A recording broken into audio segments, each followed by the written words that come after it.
What's up guys, Deagle here from ProNDC. Welcome to another ESO build video. So today I have the Magicka Templar PvE build update for the Homestead patch, and it's still really strong. Like, I've heard from some people, they complained DPS went down a little bit because their the beam got nerfed.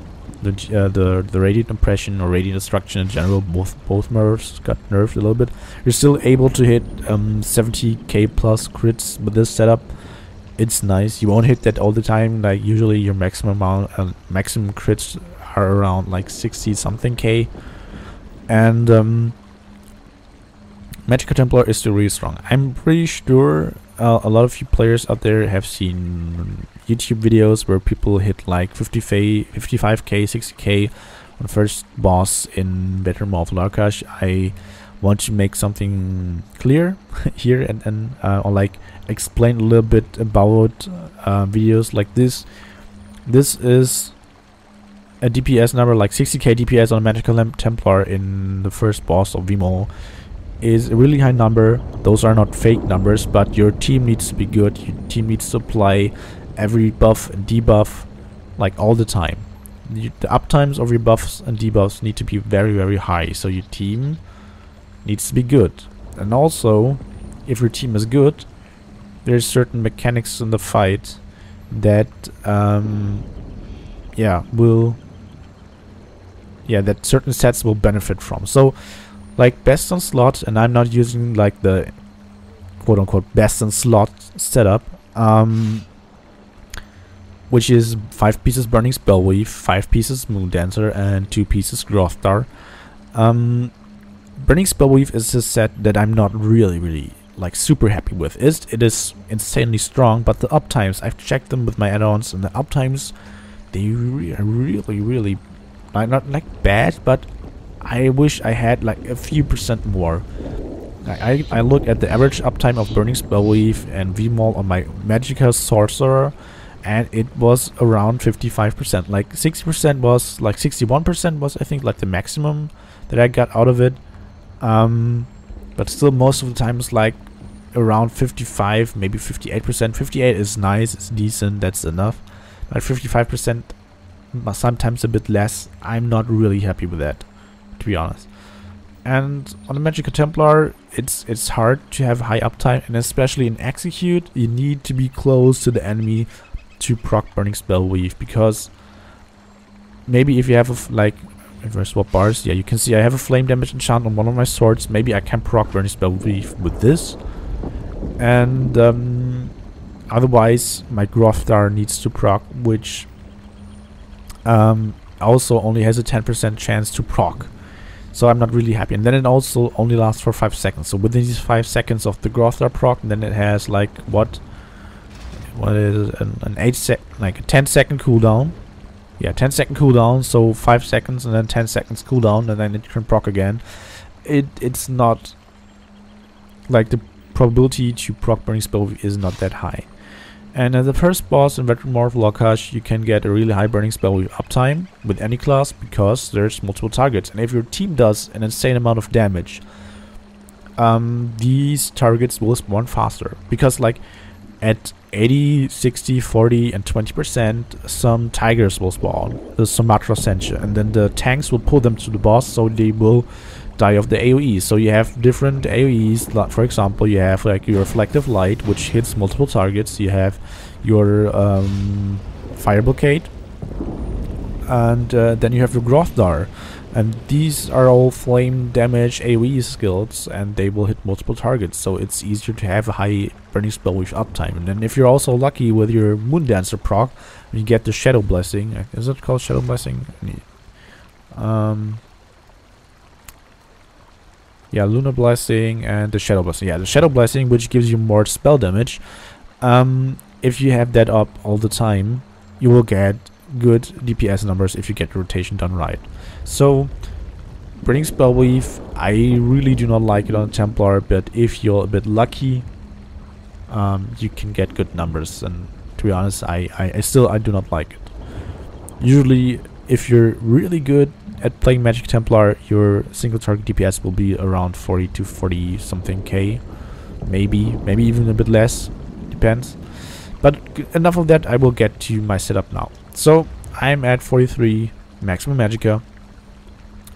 Pretty standard recovery. I have a little bit more spell damage and a really high amount of spell crit. That is because I'm using one sword in precise. Go with 2 sharpened, your spell crit will be 65% then. Go with 2 sharpened if your group isn't like really experienced in trials.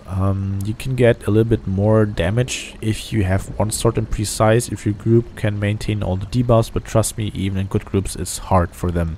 So go with 2 sharpened. I was just too lazy to craft another sword in sharpened, and I do not want to spend all the alloys because I'm hardly playing on PS4 anymore. So all points into Magicka, and then I'm using the Thief Stone. I am a vampire. It really helps with the undead passive and the extra Magicka recovery if you're stage 4 or higher.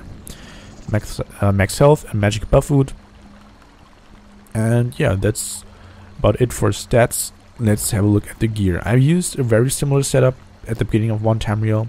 I just replaced one set, which is Moondancer, and I will show you right now. So I have 2 body pieces of Moondancer. Moondancer gives us Magicka, minus Slayer, which is 5% more damage against any target in dungeons and trials, spell damage, and the 5-piece bonus. And what I really like about this setup, I do not have to watch out on what bar I use synergies.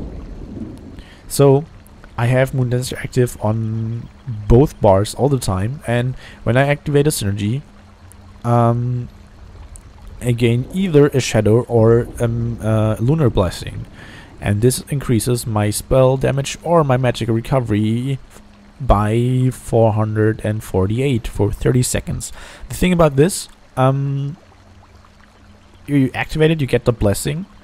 We do not have buff trackers here, unfortunately, but you can like see it. Like there's, I think, like a certain glow. I'm not sure how it looks. There should be a video made by Allcast where he displays that, because like in trials I do not pay attention to stuff like that.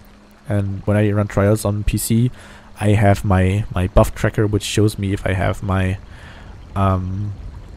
lunar or shadow blessing, and I have the exact same setup on PC as well. I farmed it.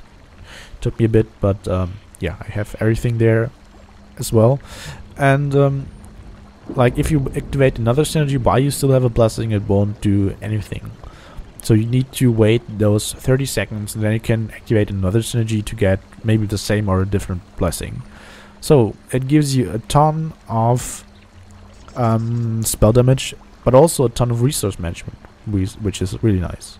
Then we have, of course, jewelry, which you get in Veteran Morph Wakash, same as the armor. Armor, all in Divines. All spell damage here. You can farm the blue jewelry and normal mode, and yes, the blue jewelry will still be pretty good. So if you cannot complete VMOL, I know there's a lot of people that cannot do it, just go in normal mode and farm the blue jewelry. Then we're using 5 pieces of Julianos. Yeah, why am I not... Like I explained already, like Burning Spell Weave uptime is horrible, and it's hard to maintain Burning Spell Weave in Execute. So I'm using Julianos, which gives me spell damage, to spell crit bonuses, and maximum Magicka. So 300 spell damage, which I have all the time on my front bar, using 3 pieces and Divines, my hands, my legs, and my chest.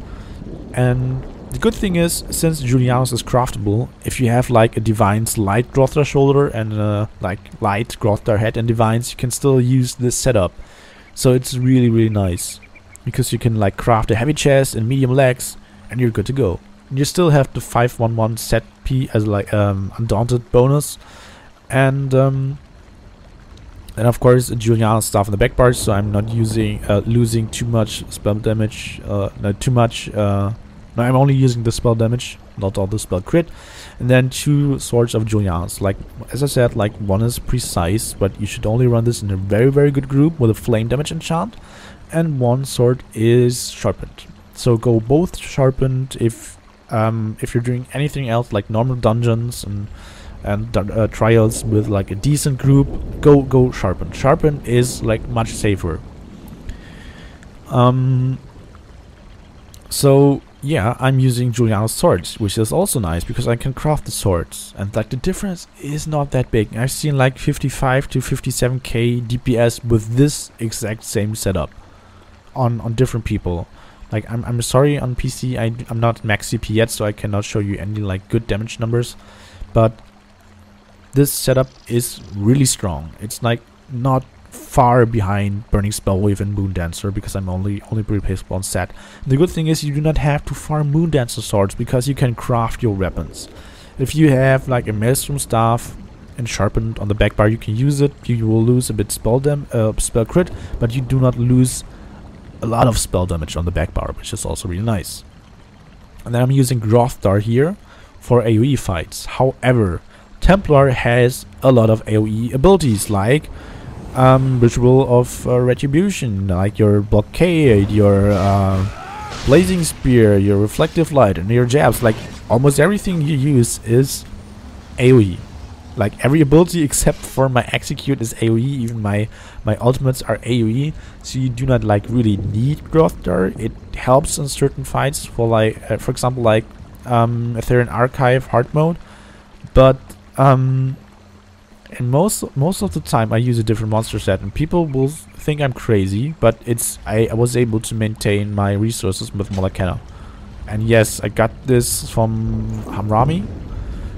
She is one of the best Templars out there on PC. She, like months ago, she was able to pull more than 50k DPS on her Templar. And people are like, oh my god, Templar is so strong. And I really thought like Magicka Sorcerer was strong. And I saw this video of Synaxis where he pulled 45k DPS on the mage in AA hard mode. And then this little window popped up where it showed the DPS of Hamrami, and she did more than 52k. And I was amazed, like how on earth is it possible to do more than 50k DPS on like a boss fight in a trial? And this was months ago. And she's really good, and she likes to play with Magicka. And I tried it out, and it's working. I'm not running out of resources with this. Like even with Magicka, and your stats with Magicka look like this. You lose a little bit on Magicka, but you gain some more spell damage. And with this setup, I got more than like 5.4k spell damage, and this was without spell power cure. So, or was it with spell power? No, I think it was without spell power cure, but with my weapon damage enchant proc. So yeah, Magicka. The thing about Kenna is it increases your abilities cost by 33%, which like made people think it's not possible to sustain with Kenna. But if all your group members use all the synergies, all the necrotic orbs your healers throw at the group, it's easy to sustain. Like it's super easy with Magicka to sustain. Trust me, it is. And then also you have Moondancer, which gives you more recovery, and then it's much easier to sustain. I was able to sustain with Kenna, even though they did not put Elemental Drain on the Serpent in Sanctum. So I had to pump out my Magicka sometimes, and then Magicka even helped because like I increased the cost by doing 2 light attacks, and I used the Siege Shield and to drain my Magicka. And I was empty, and then some people used bubbles, and then I was at half of my Magicka again, which is nice. So yes, I can sustain with Magicka. So let's get into abilities. So one skill that I didn't use last time, and it does a crap ton of AoE damage, is Ritual of Retribution. So it deals damage every 2 seconds, 1.9k non-crit. It can crit, and I think like the crits deal, it depends, like in trials it can crit for like 4 point something k to maybe 5k, I'm not sure. And it lasts very long, 12 seconds, and has a 12-meter radius, so radius of 12 meter, which is huge. Like look at the area, like it's completely broken AoE. Like so many enemies can be within this area and they get damaged all the time, so it's really powerful in AoE. Only use it in AoE fights, however. But like most boss fights are AoE anyway. If you have pure single target, for example, if you have the serpent, go with, where is it? Well, purifying light. Purifying light is a little bit better for a single target, but most of the times just stick with Ritual of Retribution. It's really strong, really strong.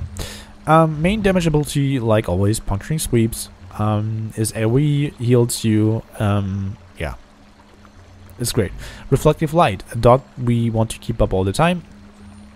Hits up to 3 targets if they're like in front of you within a 4.5 meter radius, and it's a really strong dot. It only lasts for 6.5 seconds, but you want to try to maintain it all the time. Radiant Impression, our execute, that got nerfed a little bit. Still hits really strong. Like I said, I hit like more than 70k with this setup. Still really nice. Then we have Light, which is a major skill ability. So from the major skill passives, we get 2% Magicka, 5% Magicka from this skill, and then Major Prophecy, which increases our spell crit rating. Then we use Shooting Star. Shooting Star gives us 2% more max Magicka. We use this on single target fights or where our enemy doesn't move a lot, because for 11.8 seconds there will be like a little AoE like it looks a little bit like the one from Locate, just like glowing blue on the ground, and it will deal a lot of AoE flame damage, which is nice. If your enemy moves a little bit, use your Fiery Rage, because it lasts shorter, and we will get to this one now. So Fiery Rage costs a bit more, only lasts for 7 seconds, but the damage of this is insane. If you have multiple targets, if you have like 2 targets or more, use Fiery Rage, because this one is really strong. And also in light, to double bar it, so we don't lose a lot of Magicka when we swap bars. We have Rearming Trap here. You do not need the trap, but it's a little bit beneficial since you deal a little bit more crit damage anyway on a Templar, so we get minor force out of this. And so you put it down, it needs 1.5 seconds to apply, then 6-second duration, then again 1.5 seconds to reapply, and then another 6-second duration. So 15 seconds all in all. Then we have Blazing Spear. This got changed to 8 seconds, but it doesn't stun enemies anymore. But it's a blazing, it's an Aeric Spear ability, and it has the chance to proc Burning Light. So Burning Light, 25% chance to deal an additional 4,449 magic damage, and this can crit also, and this can occur once every 0.5 seconds. So we have Blazing Spear and we have our Puncturing Sweeps, and those 2 abilities deal a lot of damage together with Burning Light. Then we have our shield on the back bar now, Harness Magicka, really nice damage shield, and then we have Blockade of Fire. You can use the other morph on Templar as well. It's also really good for AoE.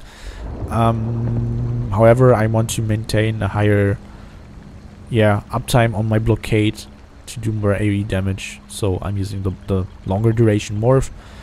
And that's it for skills. I will talk about like rotation and that stuff first. So what I do every time before I swap bars to the back bar, I use reflective light, so it looks like this. Then I apply my trap, my spear, and then bar swap into my blockade. Reapply this usually again, and then I use about 3 jabs.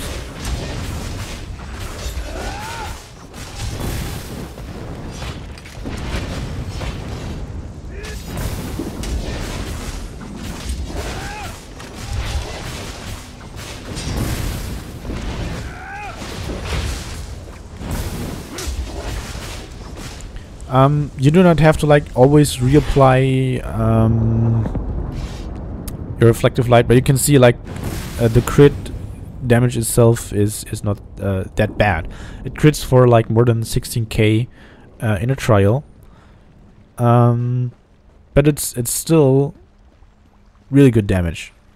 your normal abilities, they deal a ton of AoE damage, like a really great amount of AoE damage, but your single target damage won't be that strong. It gets higher when you get into execute range. So I do all of that until like 35%, and then what I do is I still reapply my dots. So I still reapply this,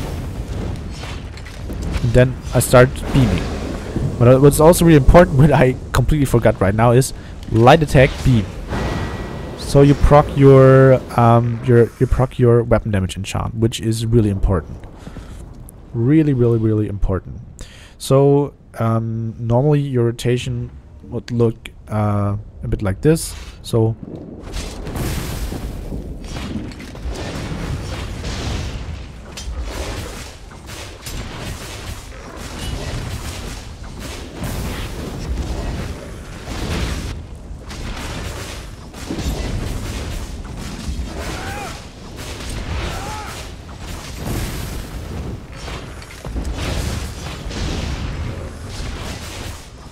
this is like pretty much like the basic rotation. On PC it's a little bit easier to maintain the reflective light damage over time effect. Usually if you go to target skeleton here, you should sit at around like 36k DPS. I'm not using Moon Dancer here. I cannot use it because yeah, the thing is I don't have like synergies. The target isn't debuffed. So DPS here might seem a little bit low. I know, a little bit low. But if you have like your spell damage buff up, if you can get like more spell damage out of Moon Dancer and that stuff, you will, and if you do it correctly, you will sit at 33k. No, I like at least 30k or higher, and if you're really good, about 36k, maybe 37k, if you can get it done correctly. The thing is, like the setup that I showed last patch with Julianos and Infallible Ether, I did 35k DPS on the slime car test. Like, I think it was like 49 seconds, if I remember correctly. And I did a lot of testing with other setups as well, with Mother Sorrow and all that stuff. So this setup is a little bit stronger, of course, even though the Jesus Beam got nerfed. Then I also want to talk about champion points, of course. So champion points. So this is like the pre-standard setup: 100 into Magician, 100 into Arcanist. On the red tree, you put points into wherever you need to put them. So depending on the trial, you put them into Hardy or Elemental Defender. It's totally up to the content you're playing. Then we have 84 points into Elemental Expert. I currently have 6 into Spell Erosion, because I'm using a precise sword. Then I have 33 points into Elfborn. You could, however, put all points into Elemental Expert. If you use 2 sharpened swords, you then don't need the points into a Spell Erosion. You could also go for the next jump point, which would be 38, and then 85 Elemental Expert. So if you're sharpened and you do not want to put 90 points here, go 38 Elfborn, 85 Elemental Expert. And then I have 77 points into Thaumaturge. This is a really good setup. To put more points into Elfborn is also nice because you have a lot of spell crit. 65% is a decent number. And we have 77 points into Thaumaturge to unlock Exploiter. So Exploiter will give us more damage against off-balance enemies. And the thing is, you do put a lot of points into Thaumaturge anyway on a Templar. So because all your skills, everything is damage over time. This is damage over time. This is damage over time. This, even your execute is damage over time, and reflective light. Everything is damage over time. Every ability, except for like the direct hit of your reflective light and the direct hits of your burning light procs. Those are not damage over time effects. But burning light doesn't benefit from CP, if I'm correctly It benefits from resistance, I guess, like resistance debuffs, and also from the amount of spell damage you have. So yeah, everything damage over time, so it gets buffed by Thaumaturge, or like boosted by the Thaumaturge. And then Exploiter. How do you set enemies off balance? So there's a ability that's called Blockade of Storms. Blockade of Storms sets concussed enemies off balance, and concussion got changed. So like you still, even in last patch, lightning damage was able to apply concussion to the enemy, but in all concussion now applies minor vulnerability. So our healers are running Blockade of Storms anyway, and then concussed enemies. So if you have a lot of Magicka sorcerers that deal lightning damage, they get set off balance by the Blockade of Storms, and if you're off balance, you do more damage, which is nice. So yeah, that's actually about it. Champion points, skills, gear. I think I talked about everything. Like with the passives, just like sometimes people say, "Oh, show the passives and all." Use every passive on your weapons, especially like on dual wield. You need Twin Blade and Blunt, and then all the light armor passives, all the helping passives for medium armor and heavy armor, of course. Vampire passives, all that stuff. And what's also important, of course, alchemy passive, because medicinal use. So you need to use potions to get do I have them here right now? Slottable items? I think so. So the duration of the potions should be here. With your the potions. So we use potions that gives us my major sorcery. So where are the potions? Yeah, they're here. So we get major sorcery, and if you have unlocked the medicinal use passive, they last for 47.6 seconds, and the cooldown is only 45 seconds, so we can maintain major sorcery all the time, which is nice. So that's about it, guys. If you have any questions, feel free to ask them in the comment section down below. I hope you will have fun with this build, enjoy it. The damage is really, really high, especially with Magicka. I really like the set on the Templar, and trust me, it's possible to sustain. I tried it in so many trials, and Hamrami wouldn't advise me with something like that if she hadn't tested it out. So she's been playing with Magicka for so long. Trust me, guys. Trust me on that one. So, hope to see you next time, guys. Until then, bye-bye.